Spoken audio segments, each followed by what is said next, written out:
Hey guys, Jingle Zero. How you doing? I hope all is well in YouTube land. Whatever part of the world that you are in. Holy crap, that's good coffee. Alright, we'll have a little quick coffee chat, hang out for a minute. I was going to do this a little bit further out into the yard, but the wind is really howling today, and I didn't figure you would hear me over the wind, and I still ain't going to guarantee that there's not going to be a lot of wind noise, so I apologize if there is. You're probably going to hear peepers in the background. We got baby chicks everywhere right now.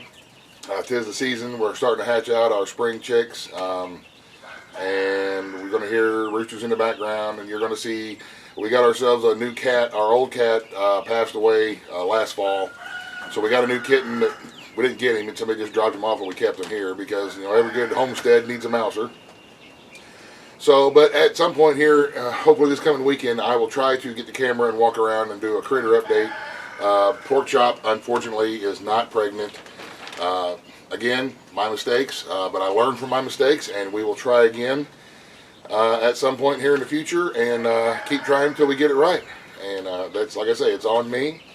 I talked to one of the old timers down the road, and he was telling me if I'm insistent on not keeping a boar, then I need to, when she comes into heat, mark it on the calendar.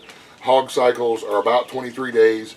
Mark it on the calendar, and in about 21 days, 21 days, go ahead and order my semen, and then as soon as I see her around the 23rd day start to come into heat, inseminate her then, and inseminate her the next day as well.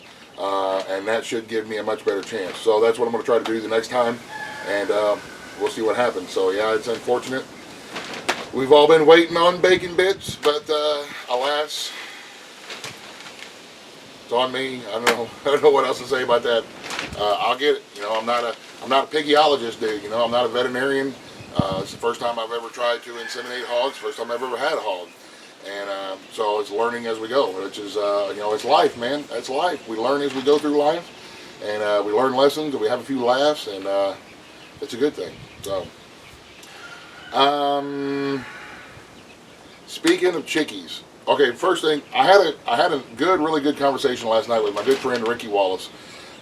Ricky has a channel called Wallace, Knifeworks, and Homestead, and right now he is having a giveaway. He's made all the skinning knives that I use, whether it's my big skinning knife or my little skinning knife or my fleshing knife, he makes really good stuff. It's solid, it's durable, and it holds an edge, and I just love them. They're not, I mean, he has the ability to make those really fancy, beautiful, custom handmade knives that you just want to put on a shelf and there's nothing with it, but that's not really his style, man. He uses stuff like I use stuff. I mean, he makes his stuff tough enough to where we can beat the crap out of it, and it's still going to hold an edge, and it's still going to do what it's supposed to do. So, but anyway, he has a giveaway going on his channel, and where he's giving away some of the stuff that he has made, and he's got videos on how he made it and so on and so forth. I will leave a link in the description box to Ricky's giveaway video. You go there, you can get the address, you send him a postcard just like I do my contest. Send him a postcard, and then his grandkids are going to draw one. There's 3 different prizes, and I would highly recommend to anybody who needs or wants good skinning knives or a good quality knife. If you're into that kind of stuff, then click on the link down in the description box and go over there and subscribe to Ricky's channel and get him that giveaway. And I guarantee he's going to have more in the future because he's a good dude, man. So, but I was talking with him last night about chicks, and he was talking about our incubators that we have. Our incubators, they are expensive. They were about $140, I think. We got the one for $125, and then I think the other one was $140. We have 2 of them now. And I told him, because he asked me had I ever tried like homemade incubators and the styrofoam incubators and stuff, and I said I have. I've tried. That's where I started with. I tried to make my own, you know, the best that I could. But the problem that I had was I could not have a better hatch rate than 20-25% hatch rate, which means 75% of the eggs just went bad and died. And to me that was a waste. That was a wasted eggs that we could have either sold, or had we had a better way to hatch them out, had more chicks. Yeah, I understand that broody hens will hatch out a batch of eggs, and that's fine and dandy, and let nature do its thing. However,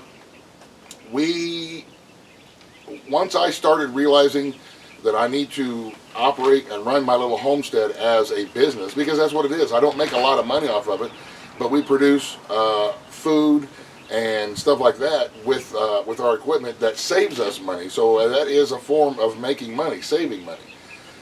And once I realized that, buying a quality incubator is just kind of the cost of doing business, so that we can have our 80, 85, 90% hatch rates.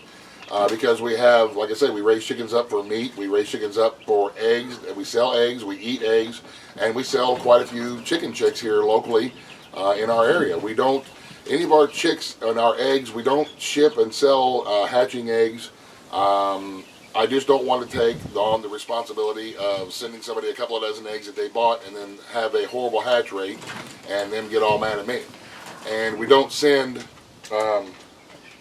chicks through the mail either. We don't do that. We sell all of our chicken chicks and our pheasant chicks here locally. So if anybody, I've had a lot of questions about the pheasant chicks. No, I'm not going to send them through the mail. Come and visit, sign the welcome wall, and hang out for an afternoon and go home with some pheasant chicks. So there you go. That's what I'll say about that. But once I realized that it was a kind of a cost of doing business thing, to where we were more productive, it made more sense. Boy, the wind is just ripping around here, man. So I can understand when everybody is hesitant, because I was very hesitant. That's a lot of money to be forking out, $125. But over the course of the last year, what I realized was that incubator more than paid for itself. Between hatching out the pheasants and the chicks for us, the chicken chicks, it was really a good investment. Not only did we make our money back on the incubator, we actually had a first little bit of a profit last year from that incubator. So we went ahead, and over the winter time, we saved up some more money, and we got a second incubator so that we can have two 48 egg incubators running, and I think that will probably take care of our needs. We'll see what the future holds, but as it's more known in our area that we sell chicks and we raise chickens, and we do it goodly. I don't know, we do a good job. We take really good care of our critters. We take really good care of our animals. We go, I don't know if we would go above and beyond, but we take a very, very personal interest in our critters, from the time that they come out of the egg to the time that we put them in a box for somebody to take home, and we're trying to tell them how we do ours, and so on and so forth. If they have questions, we answer them the best that we can. So we're kind of running it like a little business. We've even got these little really cool Rankin Creek rabbitry hats now. Thank you very much, Modern Pioneers, for Giovanna Smith. She has North Texas Tees. She made up these little hats. Rankins Creek Rabbitry is what we call our rabbitry, and it's doing well as well, and it's been a huge blessing over the past several years to watch our little homestead grow into a much more productive venture, and it's really cool.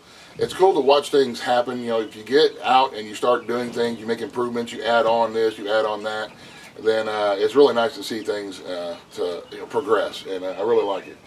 And you're probably going to see the little cat running around in the background. He's a handful, man. But we named him Morris because he looks like the old Nine Lives cat, Morris. So anyway, like I said, Ricky and I was talking, and I totally get it, man. I totally get not wanting to spend the money because money's hard to come by nowadays, and I really do get it.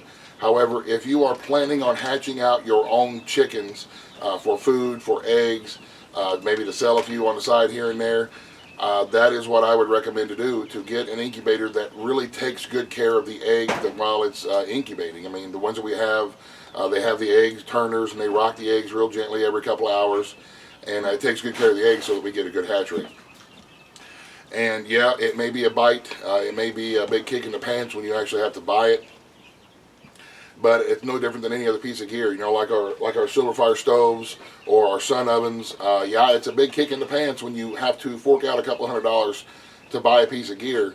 But as you use it and you see the savings and you see the benefits and you see how much more productive you're going to be, then in my opinion, that's when I realized that it was a good investment, and it will continue to serve us for many, many years in the future, and that's what I like. I like planning for the future. You know, this year is going to be a good year, I hope, but I also hope that next year will be a better year.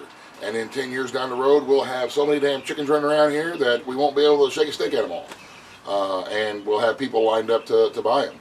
So, anyway, that's my opinion. If you're running a homestead and you're trying to be self-sufficient, keep in mind that you sometimes will also have, just like any other business, you will have cost of business expenses, things that you have to get to make improvements to your place to make it more productive, so that you can continue to improve and to grow in your homestead. So I hope that makes sense. I'm sure there's going to be some people who disagree with me, and that's okay, man. We disagree all the time. That does not mean that we are not friends. That does not mean that we are not buddies. All disagreeing means is that we are Americans and we have the right to disagree. So I hope everybody has a great Easter weekend. Remember why we have our Easter weekend. Thank you very much for watching. You guys have a great day. God bless everyone, and the end. Buzz, buzz, the end.